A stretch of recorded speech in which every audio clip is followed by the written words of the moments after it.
नमस्कार, जय हिंद, जय Shri Ram. Welcome to Rohan Nag show. আবার ফের উত্তপ্ত মণিপুর, কিন্তু এবার কুকি মিলিটেন্টস বা কুকি জঙ্গিদের জন্য নয়, কুকি জঙ্গিদেরকে মারা হয়েছে। 11 জন কুকি জঙ্গিকে পুরো সাফাই করে দিয়েছে সিআরপিএফ, ঠিক আছে।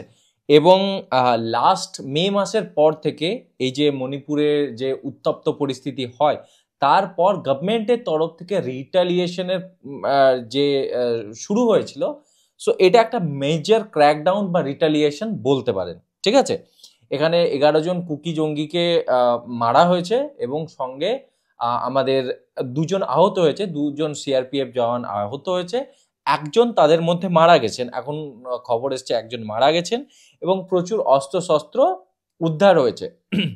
দেখুন, এই যদি আপনি মণিপুরের ঘটনাটাকে normally law and order situations মনে করছেন ওখানকার, সেটা ভুল ভাবছেন।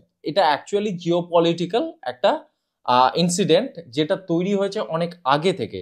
মানে প্রবলেমটা হচ্ছে ডেমোগ্রাফিক চেঞ্জেস, যেখানে মেনলি প্রিডমিনেন্টলি তিনটে গ্রুপ বা তিনটে জাতি বসবাস করে, হ্যাঁ, জনগোষ্ঠী বলতে পারেন। একটা হলো মাইতেই, ওখানকার নেটিভ হিন্দু, নাগা ওখানকার ক্রিশ্চিয়ান, এবং কুকিরাও ক্রিশ্চিয়ান। নাগা কুকি ক্রিশ্চিয়ান হতে পারে, কিন্তু নাগা ওখানকার নেটিভ।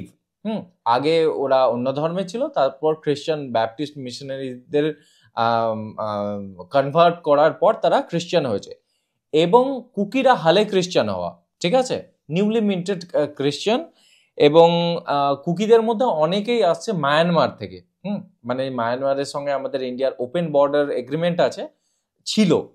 তো সেই জন্য প্রচুর ইনফিল্ট্রেশন হয়েছে মায়ানমার থেকে। এবং মায়ানমারে জানেন যে হয়তো ওখানে আমাদের মিলিটারি রুল চলছে, মানে গণতান্ত্রিক কোনো সরকার নেই। তো সেই জন্য প্রচুর পরিমাণে মায়ানমার থেকে ভারতে ইনফিল্ট্রেট করেছে, এবং সেটা ওই আমাদের মণিপুর বর্ডার দিয়ে হয়েছে। তো সিচুয়েশনটা এরকম কমপ্লেক্স, এবং এটা তো আজ থেকে নয়। দেখুন, এই ফলটা এই সরকারের নয়, ফলটা হচ্ছে কংগ্রেস সরকার, যেটা লাস্ট 70 বছর আগে শুরু হয়েছে। এর বীজ পোঁতা হয়েছে 70 বছর আগে, নেহেরুর সময়, যখন থেকে ফ্রি বর্ডার এগ্রিমেন্ট হয় এবং ওখানে খ্রিস্টান মিশনারিদেরকে, অ্যাভেঞ্জেলিক্যাল চার্চদেরকে ফ্রি রান দেওয়া হয় ধর্মান্তরণ করার জন্য, ঠিক আছে। সো কোনো এরিয়ার যখন ডেমোগ্রাফিক চেঞ্জেস হবে, তখন সঙ্গে সঙ্গে সেখানে ইম্প্যাক্ট পড়ে না, বাট ধীরে ধীরে ইম্প্যাক্ট পড়তে শুরু করে। তো সেটাই আপনারা দেখতে পাচ্ছেন। এবং আপনারা তো শুনেছেনই হয়তো, শেখ হাসিনা ওয়াজেদ বলেছিলেন যে আমেরিকা এবং সিআইএ ওখানে, মানে বাংলাদেশের কিছুটা পার্ট, আমাদের 7 সিস্টার, মানে নর্থ ইস্টের যে 7 স্টেটস আছে সেগুলো, এবং মায়ানমারের কিছুটা অংশ মিলিয়ে একটা কুকি ল্যান্ড তৈরি করার চেষ্টা করছে। এটা ওপেনলি শেখ হাসিনা ওয়াজেদ বলেছিলেন, এবং তার জন্য তারপর তার সরকারকে সরানোও হলো। তো যাই হোক, ওই স্টেট কুকি চীন যে স্টেট, খ্রিস্টান স্টেট বানাতে চাইছে সিআইএ বা আমেরিকা, কারণ ওরা চায় যে ইন্ডিয়ান ওশিয়ান বা এক কথায় বঙ্গোপসাগরে একটা স্ট্র্যাটেজিক হোল্ড আনতে। তো সেই হিসাবে এই জায়গাটা, মানে মণিপুর বা মিজোরাম বা আমাদের যে 7 সিস্টার বা নর্থ ইস্টের 7 স্টেট আছে, এই পুরো এরিয়াটাকে খ্রিস্টানাইজ করা খুব ইম্পর্টেন্ট। এবং তারপর তারা কি করবে, এই কিছুদিন আগে হয়তো দেখেছিলেন যে মিজোরামের যে চিফ মিনিস্টার, সে ভারত বিরোধী বয়ান দিয়েছিল। সো ব্যাপারটা হচ্ছে এরকম, আমাদের কাছ থেকে, ভারতের থেকে ওদেরকে আলাদা করতে হবে। ওরা খালিস্তানের মতো একটা মুভমেন্ট শুরু করতে চাইছে, যেখানে তারা আলাদা স্টেটের ডিমান্ড করবে। সো এটাই লক্ষ্য। তো এইটাই লক্ষ্য একটা জিওপলিটিক্যাল রিজনে হতে পারে, এটা কোনো ল অ্যান্ড অর্ডার সিচুয়েশনের ব্যাপার নয়। তো বেসিক্যালি ওখানে এই যে সিচুয়েশন তৈরি হয়েছিল, সো সেইটা ট্যাকেল করতে সময় লেগেছে। কারণ হচ্ছে, প্রথম কথা হচ্ছে, ওখানে মোতায়েন করা ছিল আসাম রাইফেল। তো আসাম রাইফেলের অনেক ভিডিও হয়তো আপনারা যদি টুইটারে অ্যাক্টিভ থাকেন তো দেখতে পাবেন, যে আসাম রাইফেলের অনেক অফিসার্স বা লো লেভেল অফিসার্সরা কুকি বা মিলিটেন্টদের সঙ্গ দিচ্ছে, ঠিক আছে, দিচ্ছিল। সো তারপর ওদেরকে ওখান থেকে সরানো হয়, সিআরপিএফ মোতায়েন করা হয়, এবং সিআরপিএফ ওই এরিয়ার হোল্ডে আসতে কিছুটা সময় লাগে। এবং এবার আপনারা দেখতে পাচ্ছেন রিটালিয়েশন, মানে পাল্টা জবাব, এক কথায়, ঠিক আছে। তো তো পাল্টা জবাব সরকার দেওয়া শুরু করেছে এবং এটা একটা স্ট্রং মেসেজ পাঠানো হচ্ছে ডিপ স্টেট মানে আমেরিকান ডিপ স্টেট এবং সঙ্গে টেররিস্টদেরকেও যারা এই অঞ্চলে অ্যাক্টিভ আছে, স্পেশালি কুকি টেররিস্টদেরকে যারা এই অঞ্চলে অ্যাক্টিভ আছে। কারণ দেখুন শুধুমাত্র তো জিওপলিটিক্যাল সিচুয়েশন একটা কারণে যে আমেরিকার ওখানে বেস চাই বা ওই এরিয়াতে বঙ্গোপসাগর রিজিয়নে শুধুমাত্র একটা স্ট্র্যাটেজিক হোল্ড বানাতে চাইছে খ্রিস্টান স্টেট দিয়ে, সেটা নয়। আপনারা হয়তো জানেন যে পপি বা পোস্ত মানে যেখান থেকে ড্রাগস উৎপন্ন হয় তার একটা বিরাট হোল্ড ছিল আফগানিস্তানে পপি কালচার শেষ করে দেওয়ার পর একটা গোল্ডেন ক্রেসেন্ট বলা হয়। গোল্ডেন ক্রেসেন্ট বলতে লাওস, কম্বোডিয়া এবং মায়ানমার এবং সঙ্গে মণিপুরেরও কিছুটা অঞ্চল জুড়ে এই জায়গাটাকে গোল্ডেন ক্রেসেন্ট বলা হয়। এখানে প্রচুর পরিমাণে পোস্তর চাষ হয় যেখান থেকে অ্যাকচুয়ালি আমাদের ড্রাগসটা তৈরি হয়।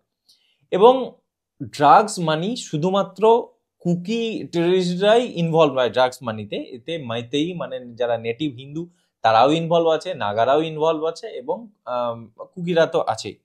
সো এটা একটা ড্রাগস ওয়ার, জিওপলিটিক্যাল ওয়ারের একটা মিক্সচার এবং ল অ্যান্ড অর্ডার সিচুয়েশনের একটা মিক্সচার। সো আপনি এরকম বলতে পারেন না যে মোদি কেন কিছু করছে না বা শাহ কেন কিছু করছে না, হোম মিনিস্ট্রি কোনো জবাব দিচ্ছে না। দিচ্ছে।